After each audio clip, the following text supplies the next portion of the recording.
দোকানের কেনা পাঁপড় তো আমরা সবাই খেয়েছি, কিন্তু বাড়িতে নিজে পাঁপড় তৈরি করা শিখবেন নাকি খুব অল্প উপকরণ দিয়ে? তাহলে চলুন আজ শিখি সম্পূর্ণ আলাদাভাবে ঘরোয়া উপায়ে পাঁপড় তৈরি। পাঁপড় তৈরি করার জন্য আমি এখানে ভাতের মাড় নিয়ে নিয়েছি।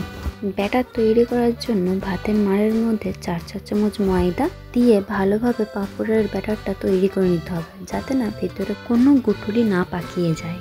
স্বাদ মতো লবণ আর জিরে দিয়ে ভালোভাবে আবার ব্যাটারটা তৈরি করে নিতে হবে।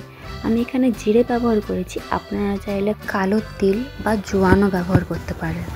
পাঁপড় ভাপিয়ে নেওয়ার জন্য আমি এখানে ডোসা মেকার নিয়ে নিয়েছি, আপনারা কড়াইও ব্যবহার করতে পারেন। একটু তেল ব্রাশ করে নিয়ে অল্প ব্যাটার নিয়ে ভালোভাবে গোল করে পাতলা করে দিলেই তৈরি হয়ে যাবে এরকম পাঁপড়। ভাপিয়ে রাখা পাঁপড়গুলি এবার ভালোভাবে রোদে 2 থেকে 3 দিন শুকিয়ে নিলেই তৈরি হয়ে যাবে। ফিরে আসছি 2 দিন পর। পাঁপড়গুলি 2 দিন রোদে ভালোভাবে শুকিয়ে নিয়ে গরম তেলে ছেড়ে দিলেই তৈরি হয়ে যাবে দোকানের মতন সম্পূর্ণ ঘরোয়াভাবে সুস্বাদু স্বাদের পাঁপড়। আমি এখানে একে একে সব পাঁপড়গুলি ভেজে দেখিয়ে দিচ্ছি। দেখুন কত সুন্দরভাবে পাঁপড়গুলি ভাজা হয়ে যাচ্ছে। এরকমভাবে সব পাঁপড়গুলি আমি ভেজে নিয়েছি। দেখুন কত সুন্দরভাবে তৈরি হয়ে গেছে পাঁপড়গুলি।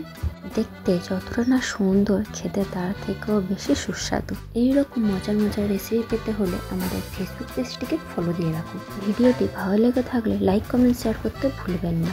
যদি ইউটিউব থেকে দেখে থাকেন তাহলে সাবস্ক্রাইব করে বেল আইকনটি অন করে রাখুন, যাতে এরকম মজার মজার রেসিপি আপনারা সবার আগে পান।